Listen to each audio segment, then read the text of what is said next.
set, and on the air. Okay, so I want to talk tonight about conversion. This also is conceived of as the first of a two-part series. I'm going to do it a little bit differently than I did the Gittin series. In the Gittin series, I presented a somewhat original theory as the outset, and the first week was really pretty much pure theory, and the second one was just taking you through the process. This week, I'm going to do a different kind of theory. We may get involved in some practical cases this week. What I'm going to say up front is what I'm not going to do this week, and I hope we'll do next week, is take you through the process the way it actually happens. Right, so next week, the way we did with divorce last week, we'll start from the first meeting, first idea, and take you through the process all the way to, I don't know, I guess, the end of life if need be. This week we're going to talk about theory, but not in the sense of a big overarching theory that explains what it is. Let me talk about what that means now. So I want to talk about two kinds of theory and two kinds of metaphors. The two kinds of theory I want to talk about are prescriptive theories and descriptive theories. Prescriptive theories are a theory of what ought to happen. And we're saying, right, what we want to do is we want to describe what we see as the ends of the Gerus process, and so Gerus is supposed to accomplish this, and then and therefore, if we have a new case, we can try and say, okay, this is the best way of accomplishing that.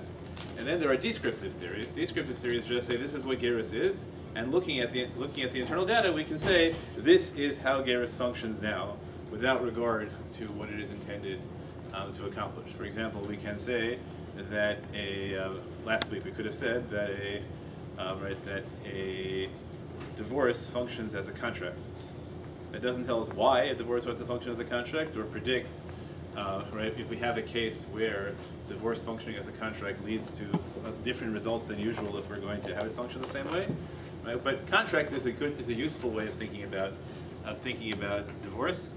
So there are internal metaphors for that also. So what I want to do today, okay, so we have one is prescriptive, descriptive. The second notion is that there are internal metaphors and external metaphors, and these are parallel. What I mean by that is, so we learned, the fellows and I learned, and I taught it here, I think probably 10 years ago, the introduction of the Telzer to the Telzer to the introduction of the Telzer's son to his work Shiur Das. The introduction is called Darka Shel Torah, and he offers critiques of what he perceives as two modes of standard Talmud study. One of which I argued is what we call brisk, and the other I argued is roughly similar to what we call mishpat ivri. The idea is that the mishpat ivri people look at halakha and they say, oh look, halakha seems to function the same way as other human institutions do. So let's try and evaluate halakha in terms of those other institutions. We could, for example, take divorce and say, oh look, divorce seems to be a mode of regulating the way in which the stability and change of relationships. Right, then you have a second position which identifies with brisk, which says, I don't really care if divorce has the effect of regulating the change and stability of relationships. Divorce is a ritual that one goes through. The Telzer critiques both of those, but we're going to right now take them both as useful ways of framing the issue. So here's what I want to do tonight. I want to be frank up front that I'm not trying to describe halakha from the inside. Right? I'm not trying to take the brisker approach of saying, look, let's just take the details of halakha and we'll describe them as they are. We're not going in any way to say this is what they ought to be. We're not going to try to predict what a new case would be. Right? That would be a pure brisker approach would be, let's take the halachot of conversion as they are, and let's try and see if there's a conceptual framework that will describe them. We're not going to do that tonight. What I want to do tonight is really take the opposite approach and say, let's look at what conversion does, right? It's the impact of conversion, and let's see if we can come up with an organizing metaphor in terms of other human institutions that might help us understand what the purposes of halakha are. And then we can think of it prescriptively, saying that we want, if we think these are the purposes, we can then evaluate when confronted by a new halachic situation or by options among existing halachic interpretations, we can say, we'd rather pick this one because this one has the results that we want. Okay, I want to add one more caveat, then we'll have all the theory out of the way, the background theory, then we can do the actual theory. The third thing is that you can talk about conversion from the perspective of the system, or you can talk about conversion from the perspective of the potential convert. Now, it might be that those two relate in the sense that we can say that the purpose of the system is to give the potential convert a certain kind of experience and to yield a certain kind of internal outcome. But it's not necessarily the case. And tonight, I want to focus fundamentally on the way in which the system as a whole looks at conversion, as opposed to looking at the effects and desired outcomes for individuals. Okay, so here is the organizing metaphor that I want to use for conversion is immigration.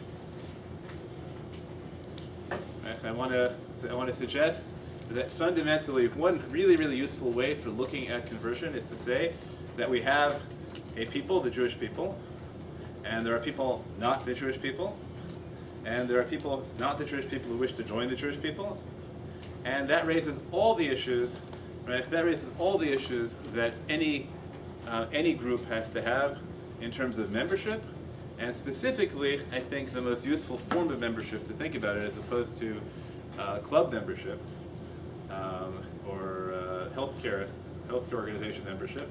I think that the most useful way of thinking about halakha of conversion are national immigration issues. Okay, so I want to talk about, right, so what we have here is we have a group, we'll call the group Klal Yisrael. And we have a question, right, we could put ourselves in a room, we could appoint ourselves a representative committee of this group called Klal Yisrael, and now we could have a debate. What ought immigration policy to be for Klal Yisrael? And it might be that we'll end up hitting a complete standoff, and we're going to need a few Republican votes to get anything through. Or it might be that we'll discover a consensus. But I want to take halakha conversion and frame it really as that question. We're thinking about the national interest of Klal Yisrael. What our conversion policy to be? Okay, Josh, do you want to say something? Look at me puzzled. No. Okay. Feel free. Right. And this is thinking out loud. I have given a shiur like this before, but I haven't given it in a number of years, and the world has changed around me. I may have evolved somewhat. So by all means, I'm hoping I come out of here rethinking these issues pretty starkly. Yes, David? Well, so if you look at it like from a national perspective, you want to make sure that any person who wants to join your nation is going to be not disruptive, so consistent with the standards, the norms, at least a neutral addition to. If you like the country the way it is. Well, the assumption, though, from the inside out is that, you're right, it's rare, though, to think that you're going to look externally for resources to improve your nation, but that's perhaps... Why not? Lots of countries will say, our nation has been a stick in the mud, hidebound organization for years. What we need to do is import, let's say, we need to import some young some young non-Orthodox Americans, so we can create non-Orthodox religiosity in our state, religiosity in our state. Okay, right. So I don't assume that that's the. We could assume. I guess I have the right answer. Yeah. Okay. Right. So if you like us the way we are, that's great. If you don't like us the way you are, you might think that, and we'll see exactly that position taken. Okay. So I want to claim there are two challenges up front, though, in thinking of its immigration policy. The first is that, as the Jewish people, we actually do have a state, in addition to an international community, and the interests of our state are not necessarily the same as the interests of our nation.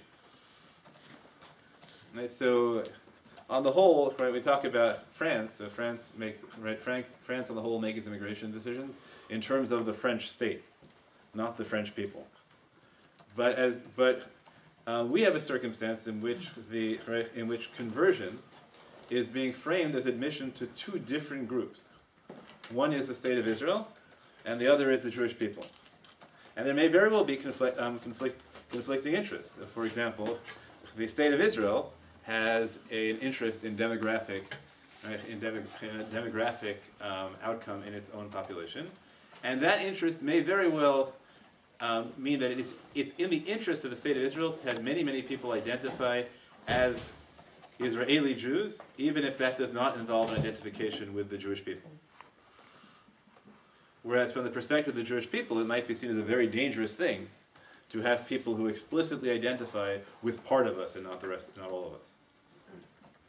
So immigration policy is a difficult thing. It's more as if if you allowed the and New York is if you need something large, right? Let's say New York, right? You allowed New York to conduct its own immigration policy, and being a member, and if New York accepts you, you become a member of all the United States. Even though New York may have an interest in in converting people to New Yorkness, whose vision of the world is the New Yorker vision of the world, where you've got the East Coast and the West Coast and the Barrens in between, which may not be so good for Kansas. Okay, a second issue is that normally immigration policy is formed by a central policy-making body. And that way, there really isn't ambiguity about whether someone has immigrated or not.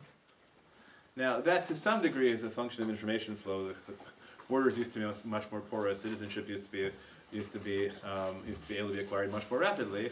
But at least nowadays, naturalized citizenship is really something that's decided at the center. Imagine if the U.S. had a policy, which where we say we have a policy, but any three citizens can get together and admit anyone else as a citizen, regardless of our policy. Now that is a potential vision of halakha. That at least any three observant men can get together, form a Beit Din, and admit anyone they want. So it's very hard to construct a policy in those terms, and that has a consequence that we will see again very shortly in the shiur, which is, since it's decentralized, so whenever you frame an issue of standards as an issue of policy, as opposed to an issue of law, the lenient side wins. Because if we have a dispute about policy, and I think converting this class of people, let's say people who convert because they believe that if they don't convert, God will send a horde of lions after them. Right, to take a historical example. Right, so let's suppose that I think it's a really bad idea to convert people who convert only because they're afraid of lions. But you think it's a really good idea. Because from your perspective, it doesn't matter. They'll still identify as Jews. It still gives us It still gives us the demographic victory we want. So now, I frame our dispute as I think it's a bad idea. You think it's a good idea, but I admit up front that if you do it, it works. What happens? You do it. It works. My position has absolutely no consequence. So we have to be aware up front that that even if issues are fundamentally policy issues, to frame them as policy issues in the absence of any kind of centralized institution is to lose.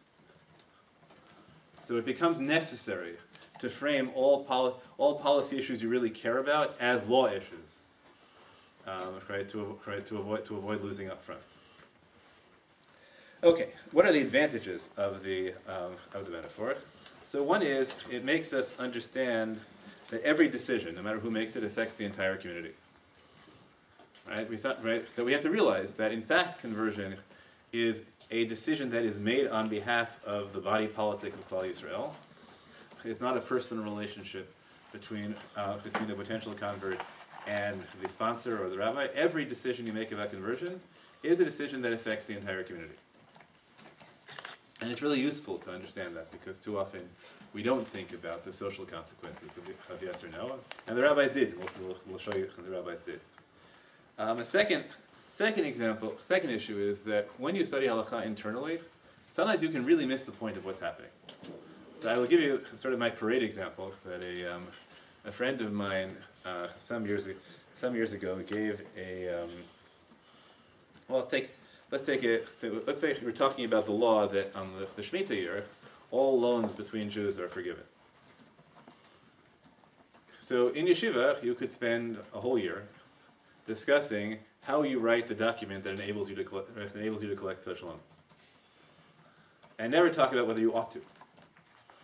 Right? And fundamentally, what are we doing? We have a law that says that every 7 years all debts are supposed to be forgiven. Right? We know that debt forgiveness is a feature of many, many systems. And periodic debt forgiveness is a classical model of the ancient world for eliminating huge income disparities, let alone one that is combined with a restoration of agricultural land and things like that. But we will never address that in yeshiva. All we'll talk about is what's the document, right? What's the framing of the document that allows you? Even worse, there is a biblical prohibition against collecting interest from Jews.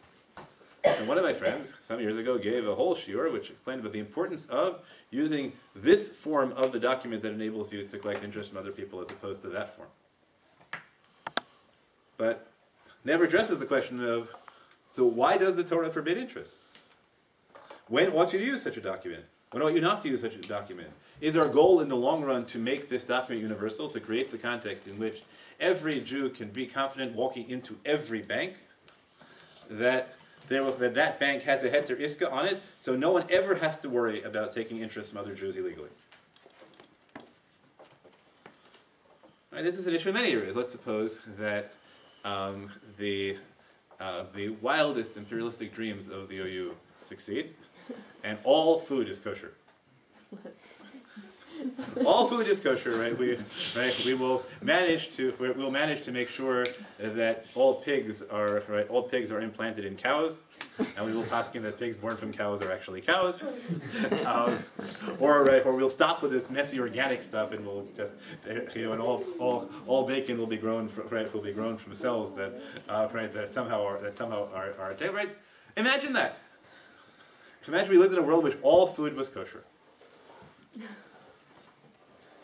Is that what kashrut is about? So often, if you think about it just internally, and we just talk about what makes things kosher, we don't address the question of what things ought to be kosher, and what is the purpose of kashrut, and is it accomplished? Right? Last year, for the students who made a big point of pointing out, last year we studied the law of food cooked by Gentiles, and we pointed out that currently the way in which we rule about food cooked by Gentiles has the effect. So let's suppose, theoretically, the purpose of banning food cooked by Gentiles is to prevent social interaction between Jews and people cooking them food. So the way in which we rule nowadays that industrial food requires supervision, actually Jewish involvement in the cooking, right, which is how we rule in practice, if not in theory, as a result, has no effect on Jews meeting people who cook, because nobody ever meets industrial cooks. What it does mean is that mashgichim spend lots of time in kitchens with lots of non-Jewish factory workers. Right? And that's the impact of the law. And if we just talk about the law, that makes a lot of sense. We talk about the purpose of the law. Now we might think that's not the purpose of the law. But if that were the purpose of the law, it's a tremendously counterproductive phenomenon. Yes, Raj? This is a general problem with halakha and how it's practiced. We're far, far away from the purpose of most things that we practice. And if you look along the walls of this room, there's all these halakha books of minute detail how to do things, and there's probably, most of them do have a little bit of reference to the purpose of it, to bring you closer to God, in some broad way. But I think for the most part, Jews are really stuck on the minutia. Yeah, so I'm trying to change that. So I'm trying to change that. I'm pretty clear. I'm trying to, at least at the decision-making level, I want to change that. Right? What the lived experience of people is that we can talk about, right? But at the decision-making level, I think it's irresponsible not to think about purposes. That's how we end up with entire sections of Torah and Shulchan Aruch, right, where our whole goal is to find ways around them. Right? Conversion, we can't really find a way around, at least not yet. But we ought to think about what we're trying to accomplish. And perhaps a little bit more controversially, what I'll say is that if you know where you want to go, then usually, not always, usually it is possible to find a way to get there. because the intersection between law and reality is a very flexible intersection. And there are assumptions you can make that get you there. For example, you can trace historically the law, that it's a macabre example, but I think it's worth mentioning, about whether you bury suicides in Jewish cemeteries with full ritual honors and mourning. So the halakha, as probably you all know, is that you don't. But the halakha l'ma'aseh, the practical law, is of course that you do.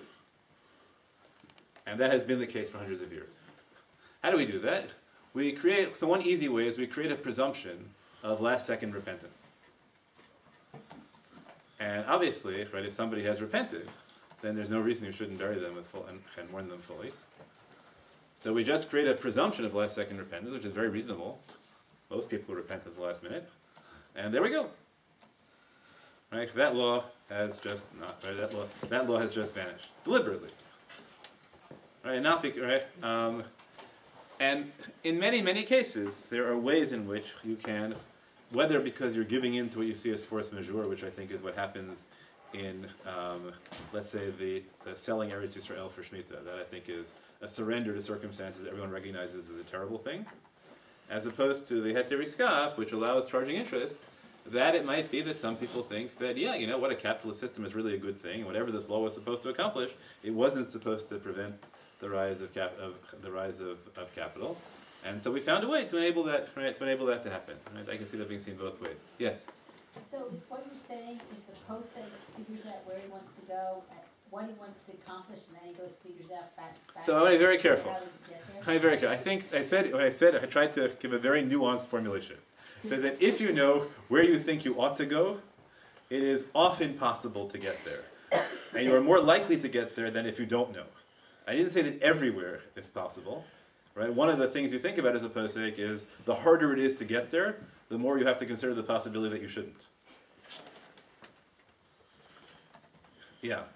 Sort of, my son Yossi said he knew somebody who figured out with like statistical packages that if you gave him what he wanted to figure out and you're getting it, he would find a statistical way to get there. That Yes, the same way. but if he has integrity, right, some of those he'll be willing to give you, and some of those he'll say, I could tell you this, but it'd be a lie.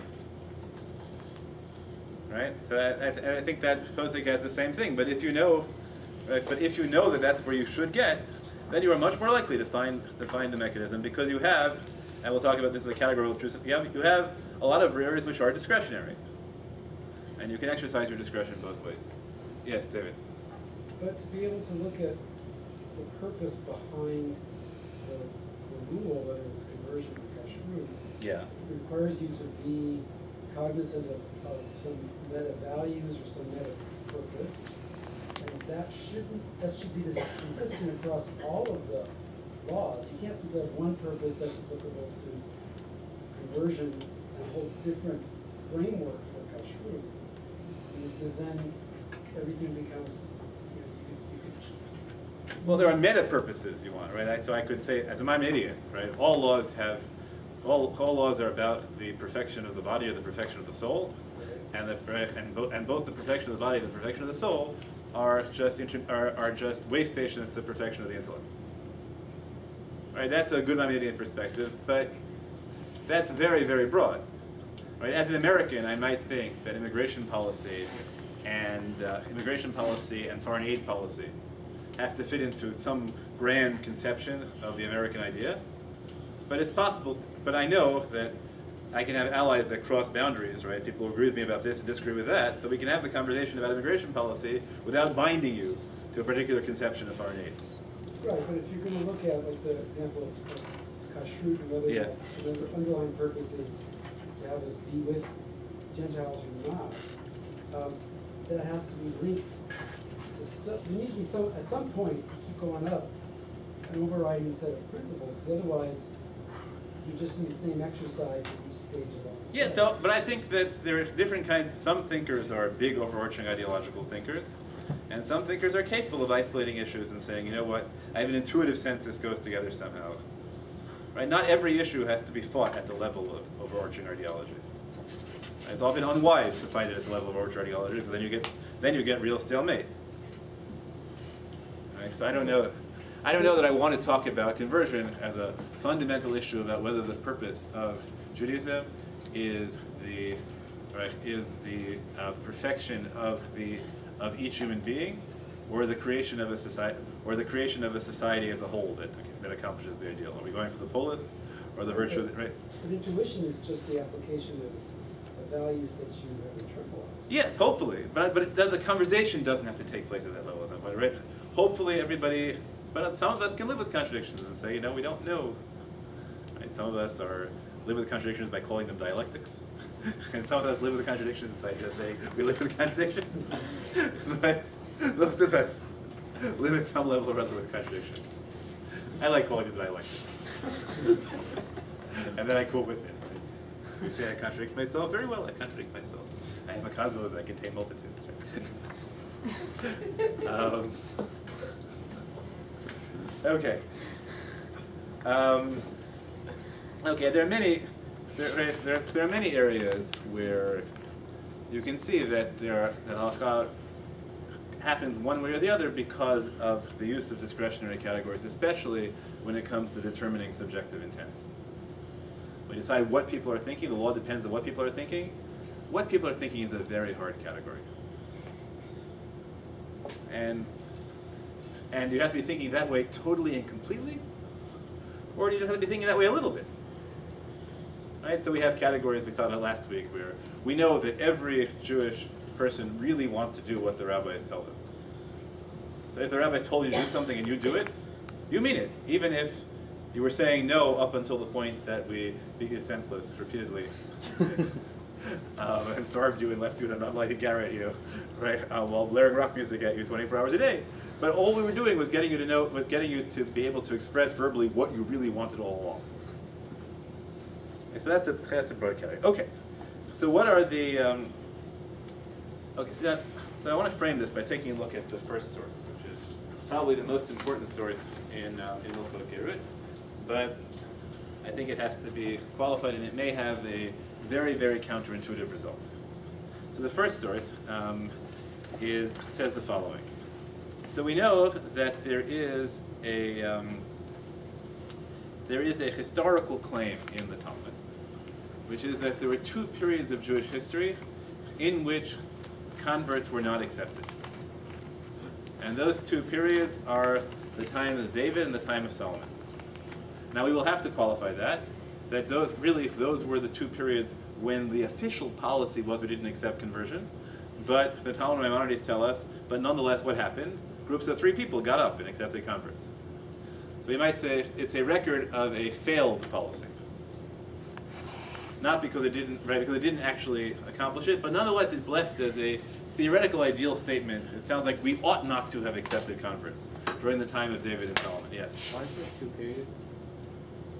Okay, one extended period if you want. Yeah, I don't see why it makes. Okay, fine. Look, I'm not getting into the top discussion now. They were two very different sociological settings. Right? One is a setting of conquest, and the other is a setting of stability. Okay, but presumably the reason that we don't accept them is the easiest way of framing it is that in those times, it was often in one's better interest to be Jewish than not, from a purely physical political perspective. Right? Jews had power. So the simplest explanation of the Talmud was that the rabbis believed that the theoretically ideal policy, if it could in fact be carried out, is that in times of Jewish prosperity, we simply close the borders. Okay. Now, Tosfot write in that case, as they're trying to figure out all the graphs. We know even in that case it didn't work. And Tosfot cite 2 cases in which conversions seem to happen, or at least conversions seem to happen at least in the sense that people are accepted as conversion candidates in these circumstances. We'll have to talk next week about what conversion really means. There's 2 cases in which people explicitly state that their reason for conversion is that they see a personal benefit to themselves. There's something that they wish to, which is not a spiritual attainment, but a political attainment or a romantic attainment, a physical attainment. This is why I want to be Jewish. One person walks in and says, I want to be Jewish because I expect to become high priest, and the high priest wears really cool clothing.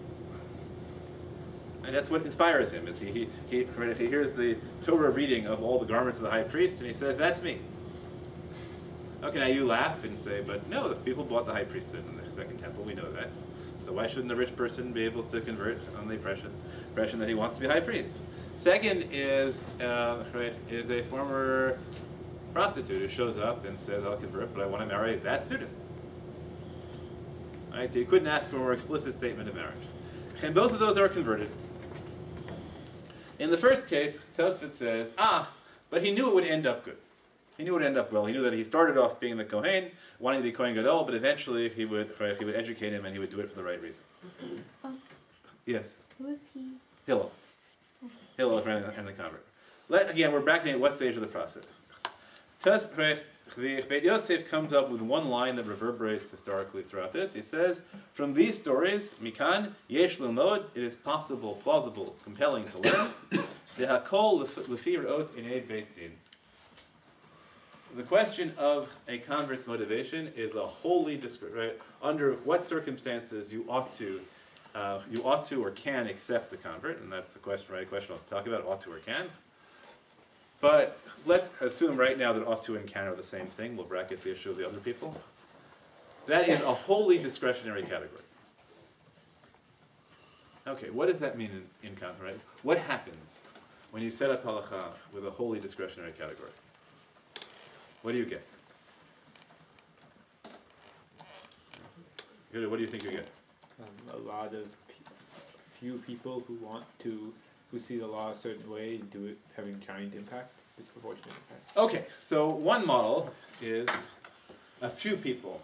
So one model is that really the most permissive position wins, because as long as it's discretionary, and as long as you have some kind of reasonable feeder system, so people know where to go for the most lenient psak. Right? So imagine, right, we set up. I think halakha will plausibly function this way fairly soon if it doesn't already. We'll have some kind of aggregator of all the psakim, of all the rabbis who count in the world, and you'll type in your issue, and it'll tell you the range of psakim you can get, and then you'll call the person you want. Right? That's a reasonable outcome. There are issues in which that is already the case. We talk about that students often, where the question of how one handles birth control questions in the modern Orthodox community. So pretty much responsible people do their research, and they know that there are people, even in the modern Orthodox world, who take extremely limited positions and will only allow birth control if you have some kind of tremendously compelling short-term reason. And there are other people who think that it's not really hard to prevent birth control, depending on, to finish your education, or even more extreme cases. And so you do your research and you call the person, right? Either you have a rabbi you trust implicitly, or you do your research and you call the person whom you know fits in your framework. And then the issue of how we handle the cases where somebody calls the wrong person innocently is a really common. I'm still thinking about this case where somebody told me about a case where somebody called someone under the impression they had a totally opposite position, and asked them the question, and it's sort of like their life plan for the next 10 years went here. And what do you do? Right. What do you do if you're just starting medical school, and you're told that I expect you to get pregnant every 9 months until you have a boy and a girl, and then when that's done, then you can consider medical school. Right, that changes life plans fairly dramatically.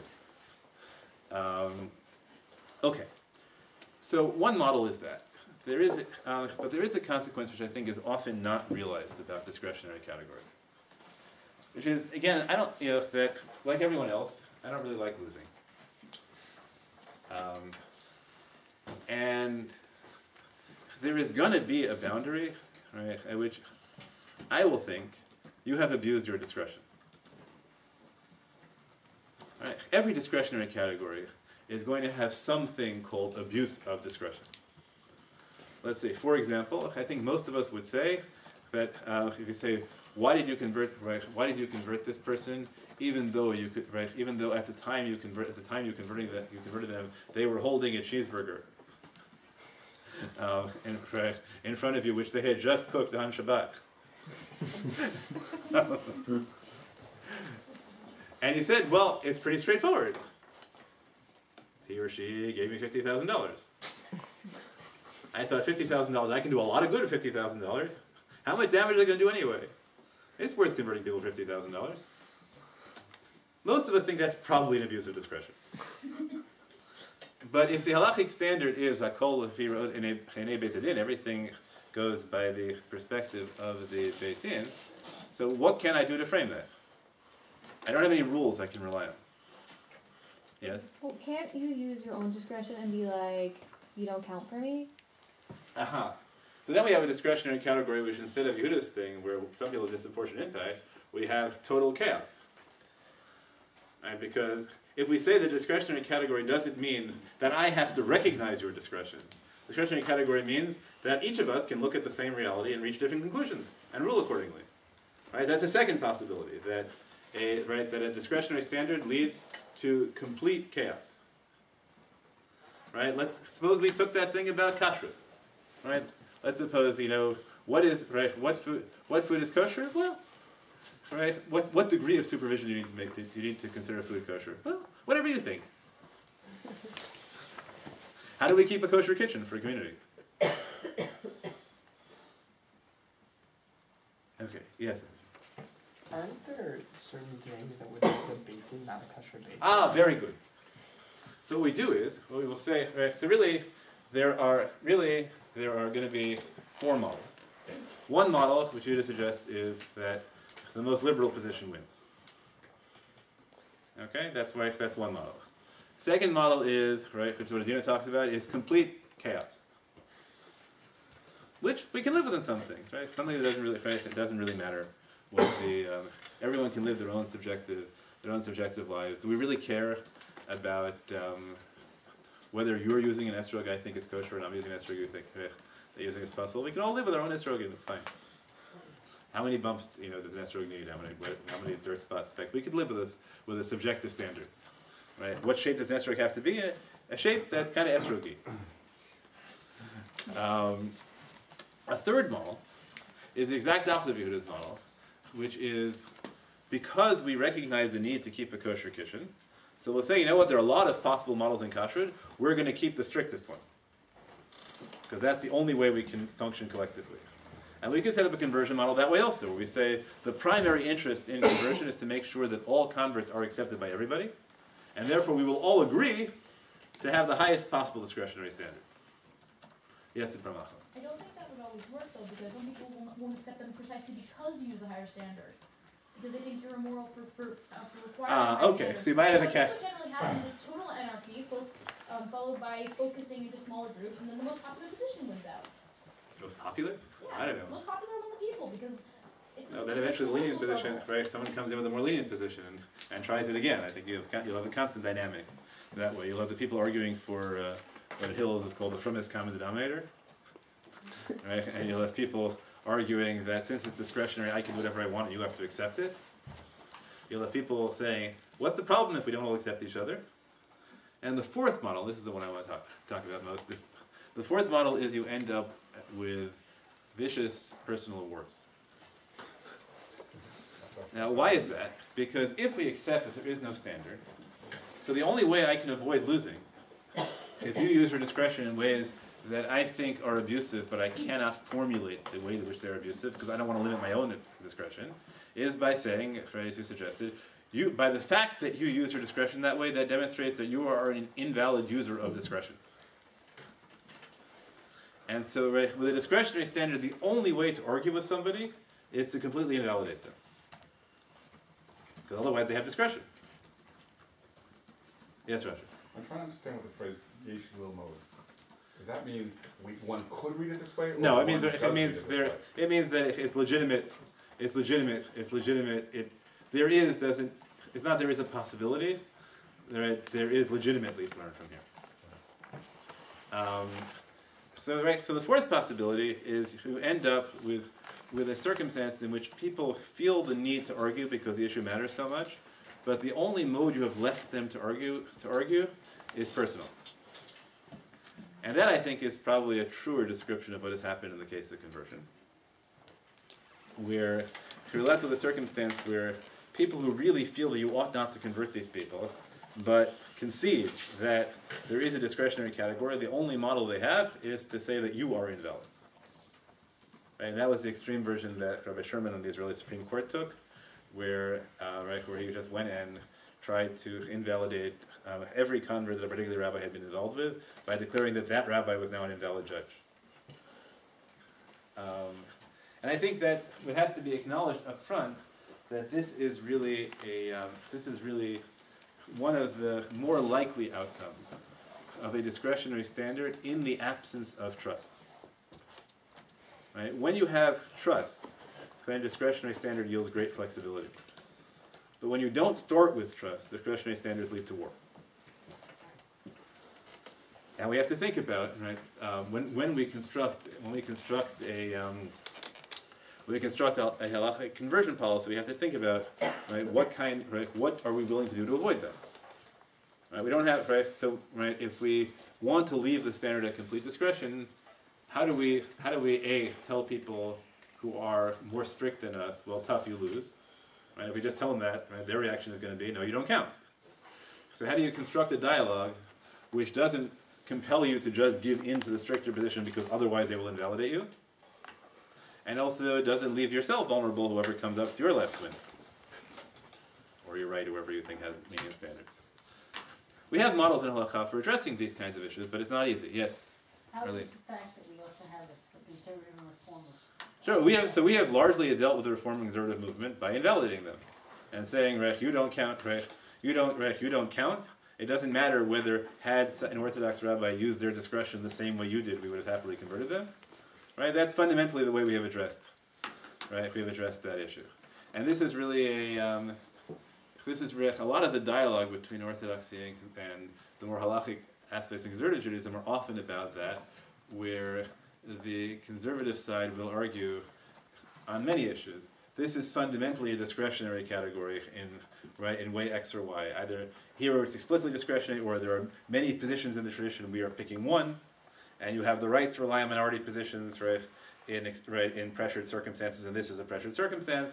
All sorts of arguments in which, so you have two kinds of approaches to that. You have some people who engage in what I think is almost always a misguided approach, which is where you try and deny the existence of discretion, and then you leave yourself vulnerable to hypocrisy, right, to charges of hypocrisy. Right, when the Chatam Sofer says, everything new is forbidden by the Torah, while being the most creative Torah scholar of his generation. Right, so that's just not sustainable, right? It's just not sustainable. So I think, right, so you will find, if you look back in the Annals of Tradition magazine, you will find people trying to take on and argue that there are very, very specific reasons that a particular conservative psak doesn't follow the rules. But that's really not a good idea usually, because usually you'll find yourself doing something like that just for what you think are much better reasons and that fit in the consensus and things like that. And really the only approach to say is that if you are not part of the group, then you don't get discretion. Right? Discretion has to be earned in some way. I think that's usually a better approach. But it's hard because then you have to, right? Then you really have to attack people personally. And attacking people personally is unpleasant. Okay, so that's my really, really broad methodological framework. Now let's talk about things. Let's talk about what the purposes of conversion policy. So the first thing I want to take a look at sources 2, 3, and 4. Okay, so source 2 says, somebody of an earlier text had said, if a convert comes to convert, we say to him, why are you coming to convert? And we tell them a few mitzvot, a few light mitzvot, and a few heavy mitzvot. Why? So that if they go away, they'll go away. Because Rabbi Chelbo famously said, converts are as difficult for Israel as scabs. Okay, that's not one of the pleasant statements. We have two very famous frameworks about that. One is that we don't expect converts to be observant. The other is we expect converts to be really observant. Right? The one that says we don't expect converts to be observant assumes that we are somehow diluting the overall observance quality of the Jewish people. That's a difficult argument to make nowadays. Where I would say, if you take the total observance, as as the numerator, or do you take the number of Jews as the denominator, or percentage isn't so great right now, and the odds are that anyone who's willing to convert to Orthodox auspices improves the quotient to some degree. The other approach is that converts make born Jews look bad, and that God has a relative standard. That also has obvious problems as a policy approach, because what are we supposed to do, right? Try and define deviancy down for everybody, right? Nobody, right? You guys stop keeping Shabbos and making the rest of us look bad, right? Jonah tries that, right? That's one of the readings of the book of Jonah, that Jonah doesn't want to preach to Nineveh because they'll repent, and the Jews don't. Right? In fact, it does look really bad, because I think it's one of the funner readings of the book of Jonah, which is that you imagine you have the greatest prophets, the greatest writers of inspirational religious poetry in history, turning out reams and reams of poetry for hundreds of years to people who believe in their God, and their total social impact is none. Historically they have impact, but immediate social impact, just about none.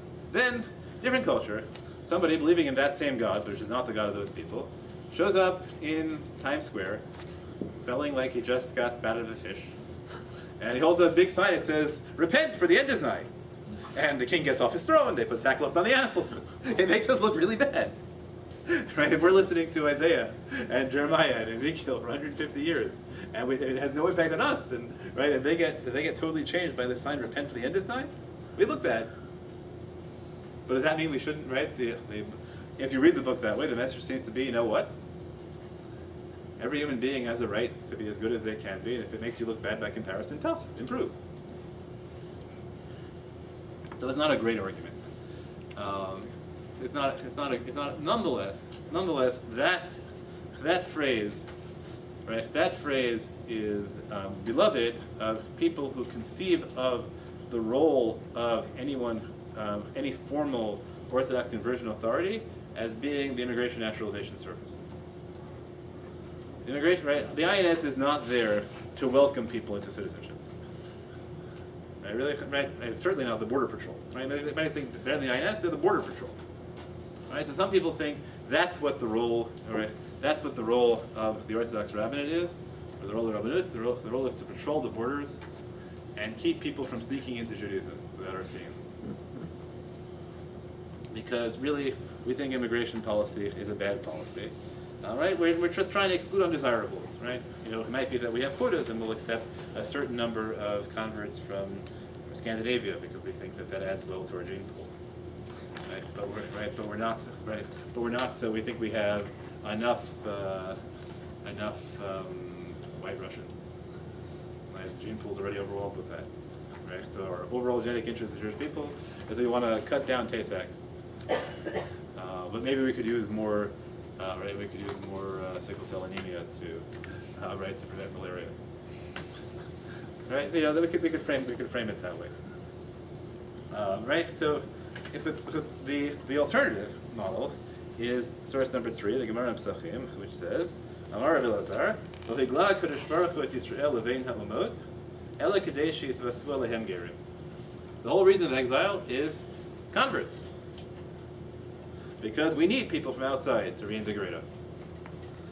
Because we think that because we think the goal, right? We think the goal of Torah is to absorb all truth, right? Is to somehow be open to or absorb all truth in the world. The only way to do that is to bring in as many cultural perspectives as possible. Right? This is the argument for open immigration. Accept everyone we can. And so usually, if you talk about how a Beit Din should function in terms of conversion, is navigating its way between one statement which seems to suggest there is a gatekeeper role, another statement which seems to suggest there's an usher role. And the problem is the same institution is often trying to be both gatekeeper and usher. How do you conclude from this that everyone who wants to be shiered? Well, it just tells us that this is why God put us here. God put us here. We might want to take the best of the non-Jews into us to raise our It's an interesting claim, but you understand, you think of in this model, you're kind of a Chabad or Ishnik going out and doing kiruv. And do they really spend their time saying, we only want these people to be Orthodox? You're an outreach person. Diversity is good. Yes, you can modify that, you can navigate your way, but your bias is, right, that if you take the second approach, if somebody could have been a good convert and gets away, that's a huge loss. In the first model, not a loss. Right? Figure, why would let anybody in the first model? Right? It's not at all clear, right? What do we need? We're fine as we are. Let's work on our own. Okay. Now then, the Beit Yosef said, right? So the Gemara citing Rabbi Chalbla says the reason that we inform converts or potential converts of some difficult things is that we wish to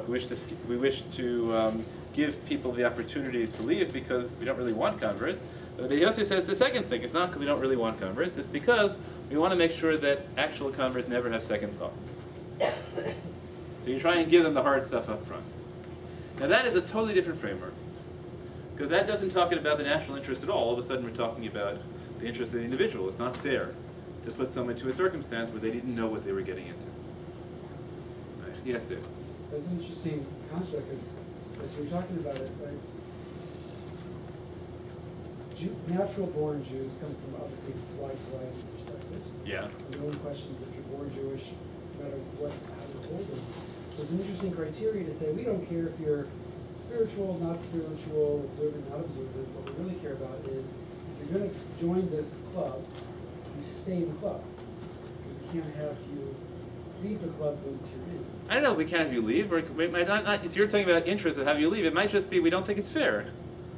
We want to make sure that we have genuine informed consent. For your sake, not for our sake.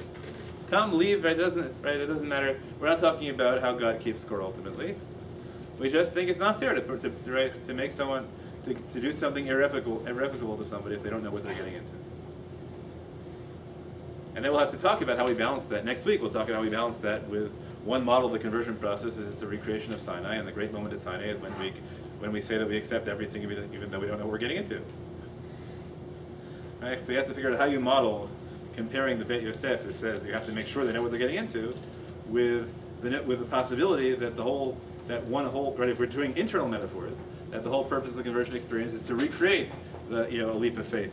But what's unique about conversion is that you're creating a new Jew who will then be Jewish for generations and children, etc. Mm-hmm.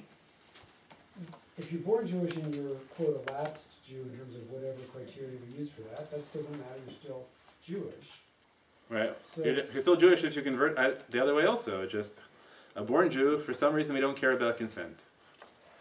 We construct consent, right? It's a really interesting notion, different shiur, about how every political system, particularly democratic systems, right, how do they make the laws binding on people who've just been born into citizenship? So we have that problem too. We have all sorts of models, some effective, some not. But we understand that okay, so however we conceive of children as extension of their parents, we find a way to do that. But people coming up, right, we wouldn't think it's great, even though you're a U.S. citizen, you remain a U.S. citizen, even if you had no idea that being a U.S. citizen makes you liable to pay taxes. But we think it'd be a bad idea to naturalize somebody from Monaco without telling them, by the way, here we have an income tax. maybe why you have a Greek. Well, that for men, Right. right? For the Brit may play, but then the question is, right? So why don't we have an equivalently discouraging thing for women?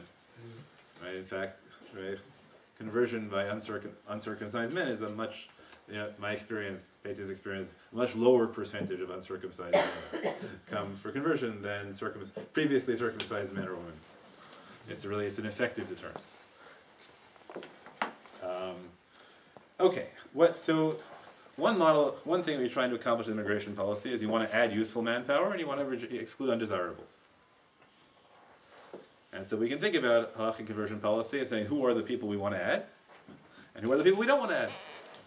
Okay, second model, this is I think a much more controversial model, is that the purpose of immigration policy is we have people already here, and we want to make sure that all the people already here feel part of the group.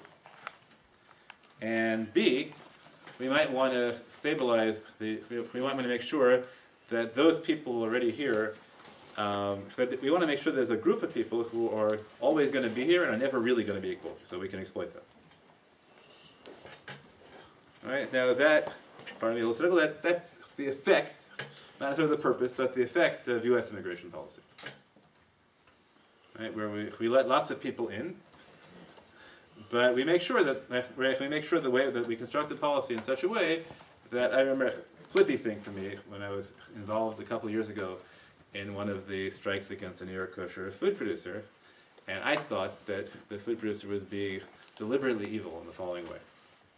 I thought what they were doing was hiring workers whom they knew were illegal, and then when the workers then exploiting them, and then when the workers protested and tried to unionize, they would then check the social security numbers of the workers, discover they were illegal aliens, and fire them. Now, even cooler than that, it turns out the illegal aliens can't vote to unionize. So if your workers have already unionized, you can invalidate the result of the vote retroactively by demonstrating that the workers were illegal.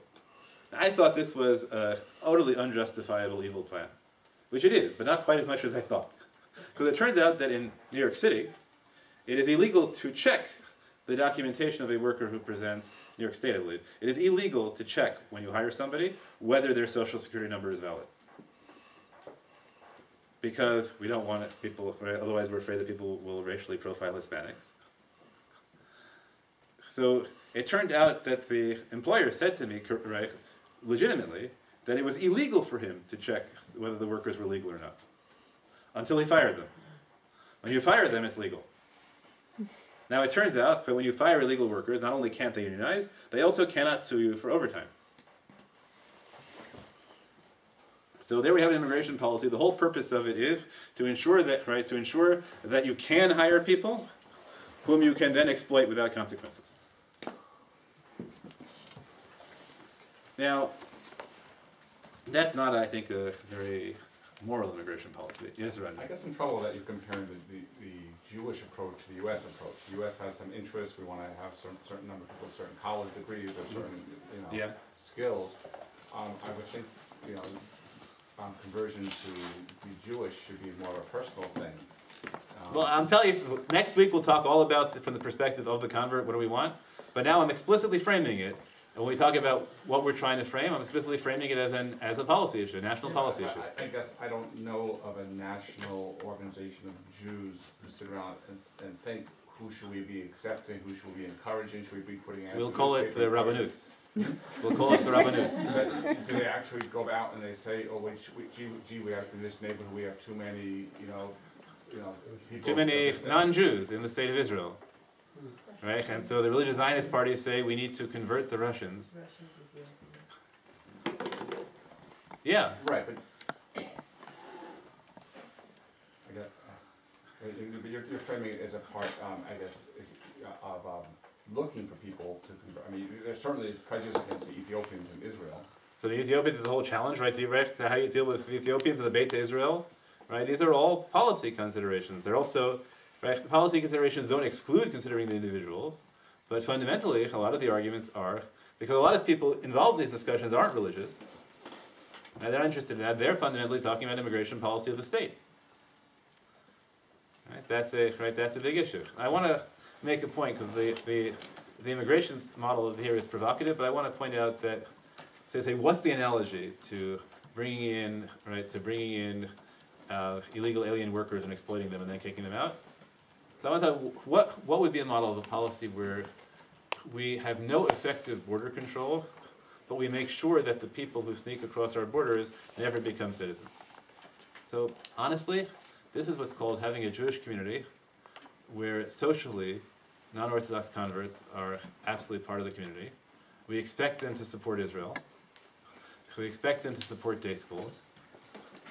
We expect them to support local Jewish communal institutions, but we make sure that they're never really full members of the community. So I think that we really have to consider the effect of, since we are not effective, right? The Orthodox conversion hegemony has in practice, does not keep anybody out of our community. It is no more effective than U.S. immigration policy on the Mexican border was 5 years ago. Right, anyone we catch just sneaks across again tomorrow. So we have, in fact, in the United States, created a large, from our perspective, underclass, of whom we expect them to fulfill criminal obligations, and we do not give them full privileges. Now, it may be that is inevitable, is unavoidable. It may be it's the consequence, as the U.S. policy is, not so much of a deliberate policy of exploitation, but the result of two conflicting political parties each winning one half. Right? So if the sanctuary people win the who you get to hire, and the low immigration people get to win what happens after you fire, so you end up with this incoherent policy. I think honestly the state of Israel has a much more serious problem because I think that its immigration policy with regard to Filipino workers is deliberate. Right? And I think that's a deep moral issue that we ought to be addressing seriously. But I think that we haven't. I deal with this because I teach in a pluralistic school because I was a Hillel rabbi. So we are constantly dealing with the circumstance of people whom